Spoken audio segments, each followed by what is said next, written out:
부문. 전능하사 천지를 만드신 하나님 아버지를 내가 믿사오며 310장을 같이 읽도록 합시다.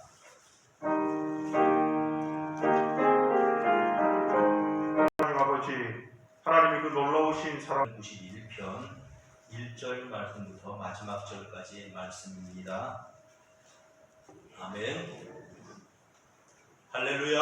아멘. 오늘도 하나님께서 이 자리에 함께 하십니다. 아멘. 오늘도 하나님 우리의 예배를 받으십니다. 아멘. 이 자리에 함께 예배하는 모든 분들에게 하나님의 은혜가 함께 하시기를 우리 주님의 이름으로 축복합니다. 아멘. 지난주에는 이제 우리가 코로나19를 바라보는 어떤 우리 공동체의 이 시각에 대해서 생각해 보았습니다. 그래서 우리가 이를 누구의 죄 때문이다 라고 지금 이렇게 이제 원인을 찾으려고 하는 것보다도 우리도 회개하지 않으면 망한다, 하나님 앞에서 우리가 바른 자세를 가져야 된다, 이런 말씀을 드렸습니다.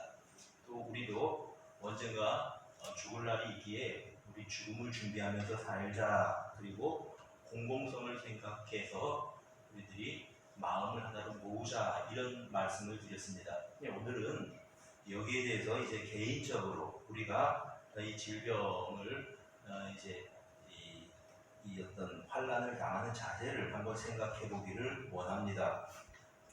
사람들이 코로나19에 대해서 지나치게 두려워하는 것 같다는 생각이 듭니다. 심지어는 택배가 오면 이제 택배를 문 밖에 놔두고 가라고 이야기를 하지요. 그리고 이제 그 택배 물건을 수독해서 가지고 들어오는 사람들이 있다고 합니다. 그러니까 이제 뭐 그것이 잘 됐다 잘못됐다는 이야기는 아니지만은 사람들이 굉장히 두려워한다. 이 코로나19를 그런 생각을 해보게 됩니다. 지나칠 만큼 두려워한다. 그렇게 생각을 합니다. 이 코로나19의 원인이 되는 것이 바이러스입니다. 우리에게 병을 가져다주는 어떤 병원체가 크게 보면은 두 가지인데, 하나는 세균, 박테리아 이렇게 말하는 어떤 그 병원체가 있는데, 그건 뭐냐 하면은 자가 증식이 가능합니다. 스스로 막 이제 증식하는 생물이라는 거죠. 우리 몸에 들어가서 병을 일으키는 겁니다. 또 다른 종류가 있는데 이걸 바이러스라고 합니다. 이 바이러스는 사람들에 따라서는 생물과 무생물의 중간 정도 되는 그런 어떤 이제 이 단백질 덩어리라고들 이야기를 해요. 근데 이 바이러스가 세균보다 훨씬 적은데 이게 자가 증식을 못합니다. 그냥 일단 보통 공기 중에서. 그런데 사람 몸에 들어가면, 흔히 말하는 숙주의 몸에 들어가면 이게 증식을 해요. 그러면서 몸의 기능을 이렇게 이제 해치는 그런 병의 원인이 되는 것입니다. 이 코로나 19가 아무리 확산되었다고 하더라도 치료제가 있으면 문제가 되지를 않죠. 근데 문제는 치료제가 없다는 거죠, 지금. 코로나19에 대한 치료제가 없습니다. 그럼 뭐 치료제만 있다면 다 그냥 이렇게 이제 치료제 접종하면 될 거고요. 또 여기서 백신을 추출해서 아직 안 걸린 사람한테 다 백신 한 대씩 놔주면 뭐 문제가 될 게 아무것도 없습니다. 근데 치료제가 없어요. 그런데 확진 판정을 받은 7,000여 명 가운데에 제가 오늘까지 확인하기로는 118명이 완치돼서 격리 해제가 됐습니다. 일상으로 돌아갔다고요. 그러면 치료제가 없는데 그 118명은 누가 치료했습니까? 사람에게 하나님께서는 면역 체계를 만들어 놓으셨습니다. 하나님이 사람을 시시하게 만들지 않으셨어요.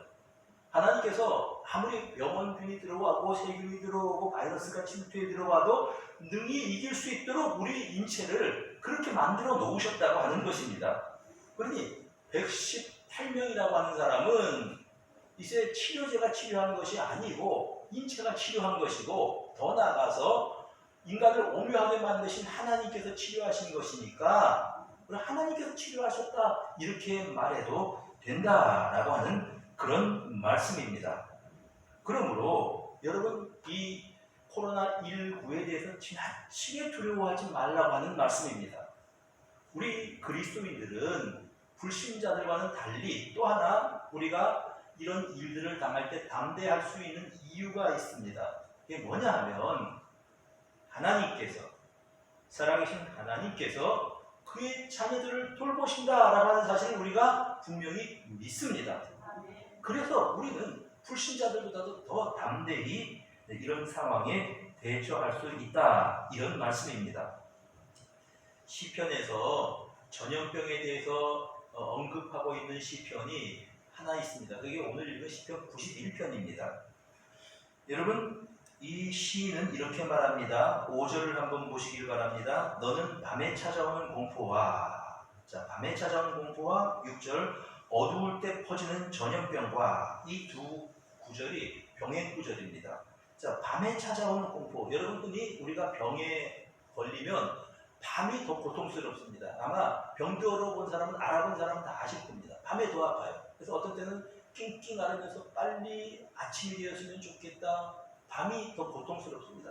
밤에 찾아오는 병의 공포, 또 어두울 때 퍼지는 전염병으로부터 우리 하나님께서 지켜주실 거라고 하는 겁니다. 그래서 이제 두려워하지 아니하리로다. 6절 하반부에 이렇게 이야기를 하고 있죠. 두려워하지 아니하리로다. 여러분, 밤에 찾아드는 병의 고통, 아픔과 또 이렇게 이제 이 퍼져가는 전염병의 그 공포 가운데서도 두려워하지 않는다. 이 시인은 이렇게 말씀하고 있습니다. 왜 두려워하지 않습니까? 그 이유가 3절에 기록이 되어 있습니다. 이는 그가 너를 새 사냥꾼의 올무에서와 심한 전염병에서 어떻게 하십니까? 건지실 것이다. 전염병에서 건지실 것이다. 누가요? 하나님께서. 하나님께서 전염병에서 건지실 것이다. 4절에 보니까 그가 너를 그의 깃으로 덮으시리니 네가 그의 날개 아래에 피하리로다. 그의 진실함은 방패와 손방패가 되시나니, 이렇게 말씀을 합니다. 그의 깃으로 덮으신다. 그 날개 깃을 말합니다. 깃으로 덮으신다. 여러분, 병아리들이 이렇게 모이를 쪼아먹고 놀다가 어미닭이 있습니다. 그런데 사람들이 막 다가가면 병아리들이 무서우면 어떻게 합니까? 어미닭 요 날개 속으로 쏙쏙쏙 들어가요. 여러분, 낮에 신나게 놀다가 저녁에 추워지면은 어미닭이 어떻게 합니까? 어미닭의 품속으로 병아리들이, 하얀 병아리들이 쏙쏙쏙 다 들어가서 이제 밤을 지내는 겁니다. 사랑하는 여러분, 한낱 이물도 자기 새끼 귀한 줄 알아서 자기 품 안에, 날개 깃 아래 병아리들을 보호하는 겁니다. 어미닭은 이제 어떤 이제 이 맹수가 온다고 하더라도 자기 새끼들 품고 이제 거기서 자기가 이제 견디는 거죠. 한낱 미물도 그렇다고 한다면 전능하신 하나님께서 우리의 보호자가 되셔서 그의 날개 깃 아래에 우리를 품어주시는데 무엇이 두려울 일이 있겠습니까? 우리가 예배하는 그 하나님은 그런 하나님이십니다. 우리가 예배하는 하나님은, 오늘 예배를 받으시는 그분은 그렇게 우리를 깃으로 품으셔서 보호해 주시는 분이십니다. 그래서 두려워하지 않는다, 이런 말씀입니다. 우리 찬송으로 고백하지 않았습니까? 주 날개 밑 내가 편안히 쉬네. 밤 깊고 비바람 불어줘. 아버지께서 날 지켜주시니 어떻게 해요? 거기서 편안히 쉬리로다. 주 날개 밑 평안하다. 그 사랑 그늘 자위요. 주 날개 밑 내 쉬는 영혼 영원히 거기서 살리. 아멘. 사랑하는 여러분, 그분의 품 안에서, 날개 깃 아래서 우리는 살아갑니다. 두려워하지 마십시오. 놀라지도 마십시오. 하나님께서 보호하십니다. 어떤 사람들을 그렇게 하나님께서 보호해 주실까요? 우리 1절을 보십시다. 지존자의 은밀한 곳에 거주하며 전능자의 그늘 아래에 사는 자를 보호해 주십니다. 지존자의 은밀한 곳이 무엇일까? 지존자는 하나님을 의미합니다. 지극히 높으신 하나님을 의미하죠. 그리고 또 은밀한 곳이 도대체 어떤 곳일까? 이거는 지성소를 말합니다. 시편 27편 5절에는 이렇게 말씀을 합니다. 여호와께서 환난 날에 그 초막에 우리를 비밀하게 지키신다. 환난 날에 초막에서 비밀히 지키신다. 여러분, 여호와의 초막이 장막입니다. 성막입니다. 그 성막의 비밀한 곳은 언약궤가 있는 곳, 하나님이 임재해 계신 곳, 지성소를 말합니다. 그런데요, 이 지성소는 아무나 들어가지 못합니다. 여러분, 들어가면 죽습니다. 이 지성소는 아무도 범접하지 못합니다. 이 지성소 안에 거주한다고 한다면, 하나님의 임재가 있는 그곳에 거주한다고 한다면, 어떤 사람도, 어떤 병도, 어떤 위험도 우리를 해치지 못하는 것입니다. 그런데 본문에 보니까 지존자의 은밀한 곳에 거주한다 이렇게 말씀을 합니다. 어떻게 이런 일이 가능할까? 여러분, 이 대제사장만이 1년에 한 번 지성소에 들어갈 수 있습니다. 그런데 그 대제사장이 누구신가 하면 예수 그리스도십니다. 히브리서 4장 14절에 그러므로 우리에게 큰 대제사장이 계시니 곧 하나님의 아들 예수시라.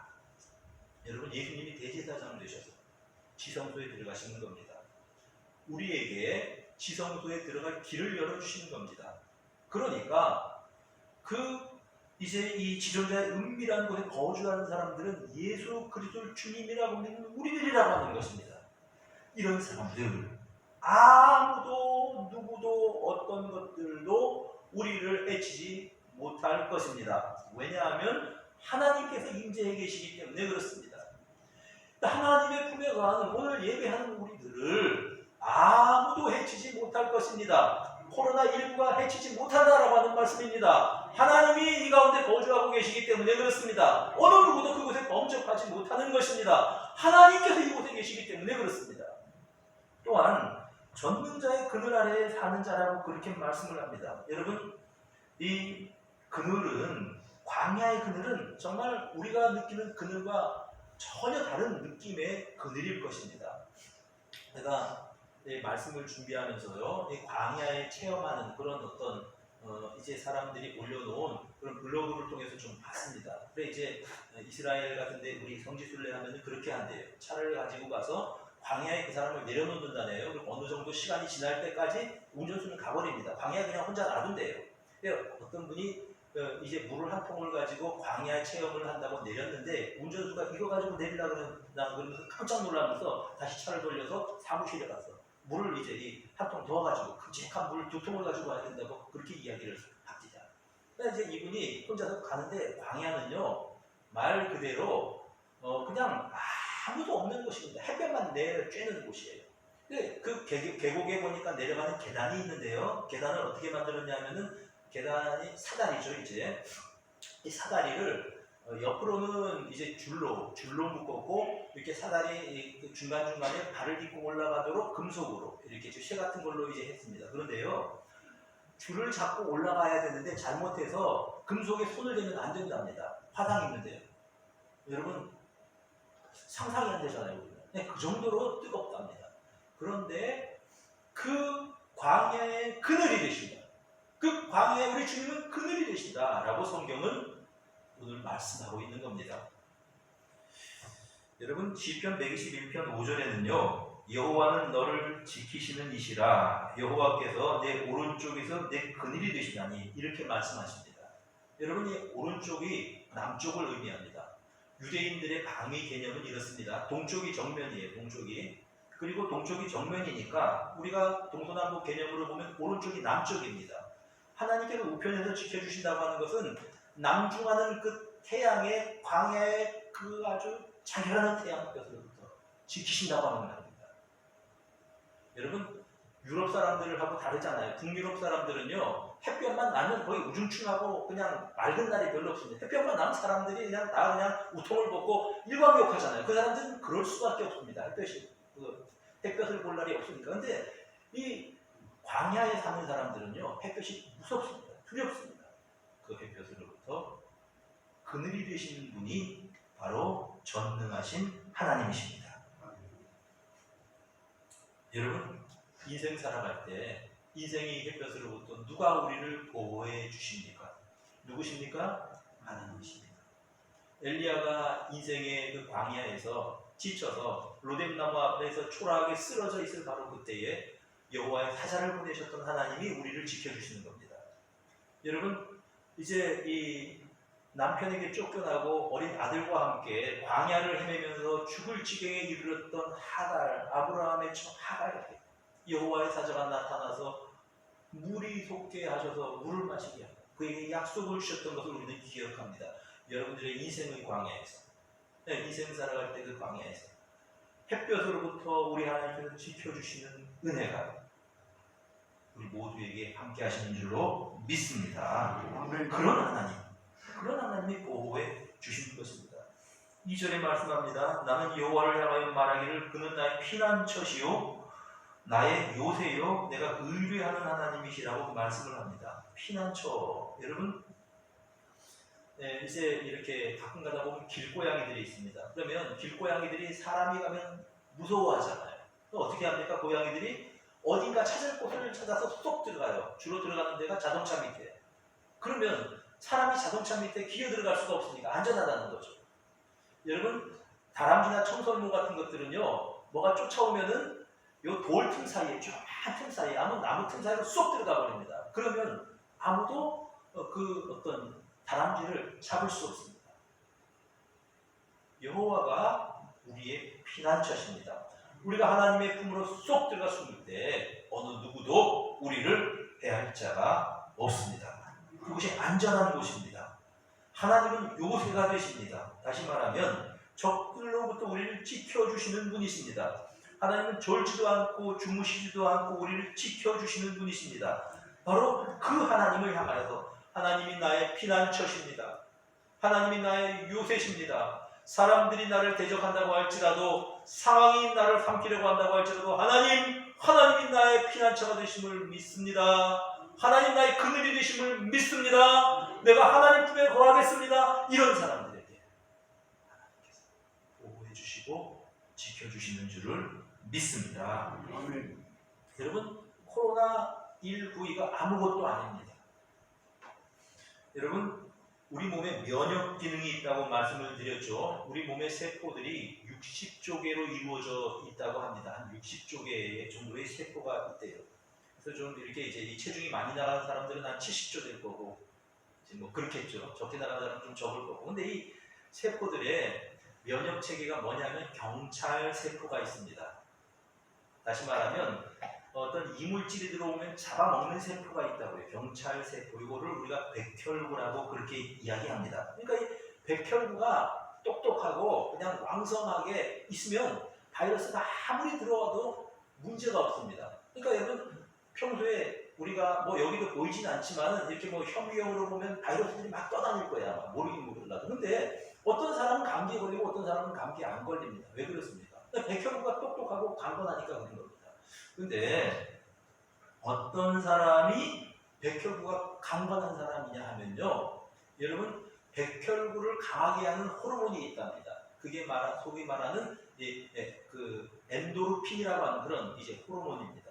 엔도르핀이 우리 몸에서 막 생성되면 참 좋을 거예요. 그럼 백혈구가 강해지고 그러니까 어떤 병이 걸려도 이제 이 병 때문에 몸이 상하지 않는 겁니다. 심지어는 에이즈 같은 경우도 그렇다 그래요.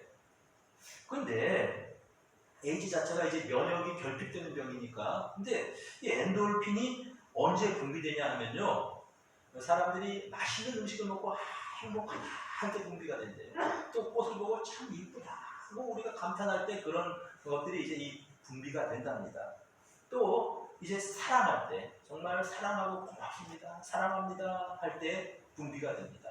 웃을 때 엔돌핀이 분비된대요. 그래서 여러분 웃는 사람이 건강한 사람입니다. 그래서 늘 웃으면서 살자. 그게 왜 그렇습니까? 우리 건강하게 살자는 거하고 마찬가지 말이래요.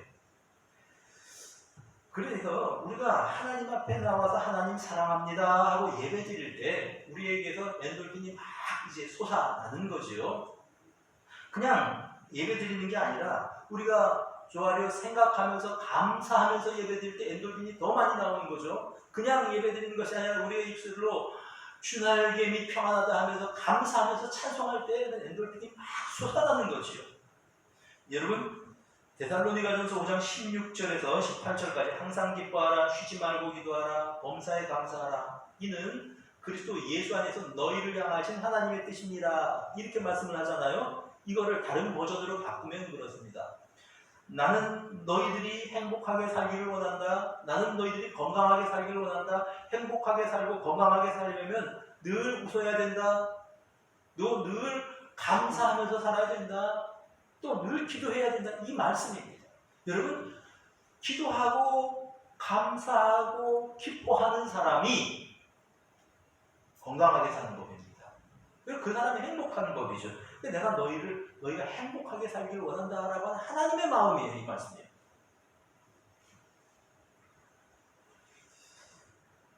반대로 이제 우리가 이 면역 기능을 약하게 하는 호르몬이 분비될 때가 있답니다.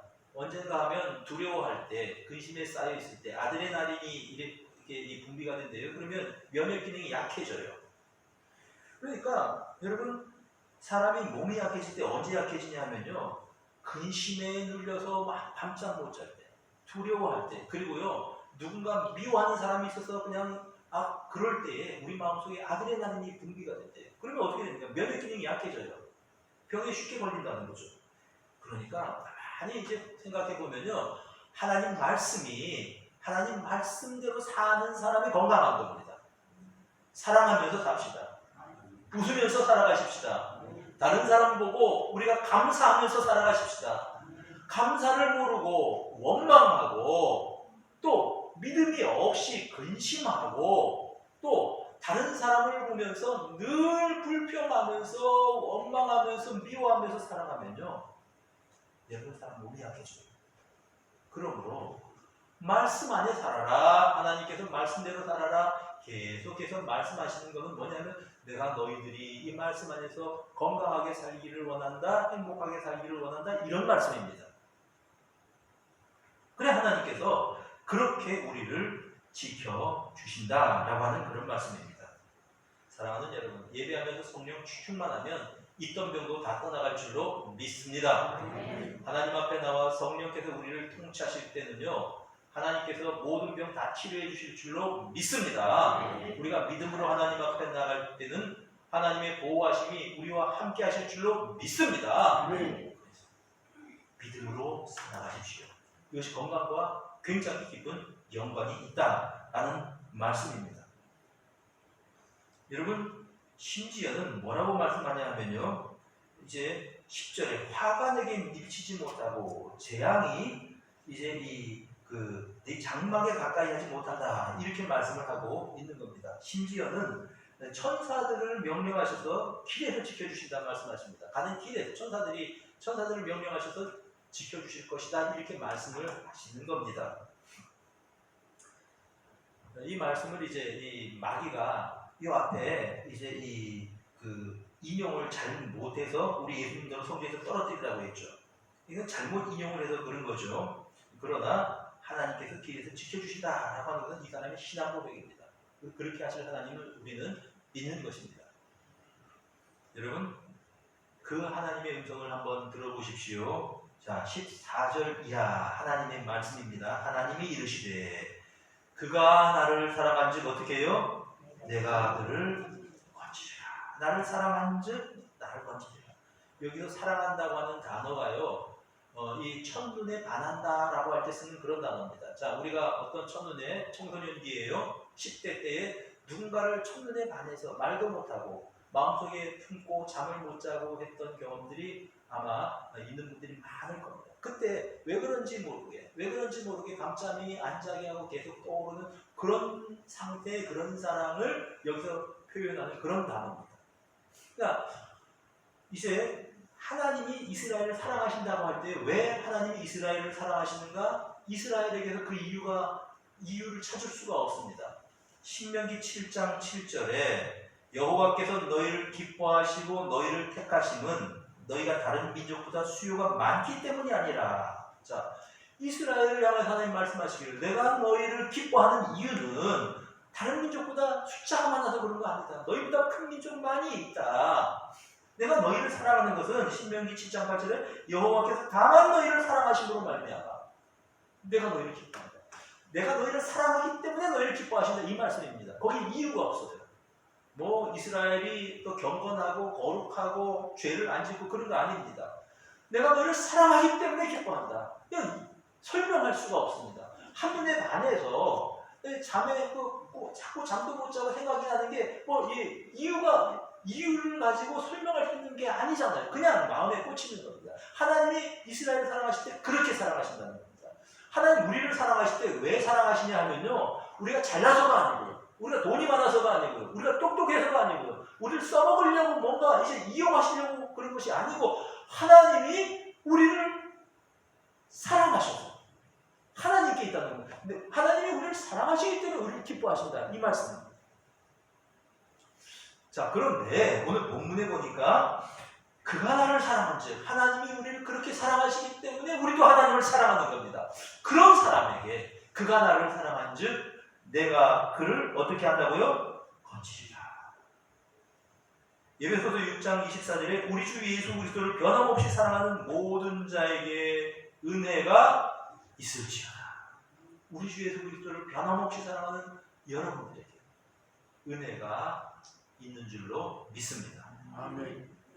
그가 나를 사랑한즉 내가 그를 어떻게 해요? 건지리라. 건져주실 겁니다. 걱정하지 마십시오. 또한 그가 내 이름을 안즉 어떻게 해요? 내가 그를 높이리라. 그가 내 이름을 안즉, 하나님이 어떤 분인지 우리가 배워서 안다는 의미라기보다는요, 여기서 안다는 게 체험한다고 하는 것입니다. 하나님과 같이 살아오면서 믿음으로 살아왔습니다. 지금까지. 근데 지금까지 지내온 것이 하나님의 은혜다라고 고백하고 있으니까 내가 그를 높이리라, 이렇게 말씀하시는 겁니다. 또한 이제 15절에 말씀하시기를 그가 내게 간구하리니 내가 그에게 어떻게 해요? 응답하리라. 사랑하는 여러분, 하나님의 말씀 세 가지를 마음에 꼭 기억하십시오. 그가 나를 사랑한즉 내가 그를 건지리라. 그가 나를 안즉 내가 그를 높이리라. 또한 그가 내게 이제 이 간구하리니 내가 그에게 응답하리라. 이 하나님이 우리의 하나님이시기 때문에 우리는 두려워하지 않습니다. 하나님 지켜주십니다.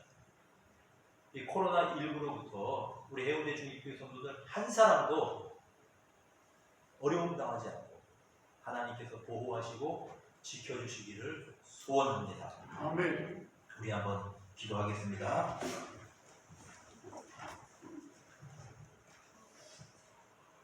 두려워하지 말라. 내가 너와 함께 함이니라. 놀라지 말라. 나는 너의 하나님이 됨이니라. 내가 너를 굳세게 하리라. 참으로 너를 도와주리라. 참으로 나의 의로운 오른손으로 너를 붙들리라. 지금은 주 예수 그리스도의 은혜와 하나님 아버지의 변함없는 사랑과 성령의 교통하심이 우리들 가운데 영원토록 함께 있을지어다. 아멘.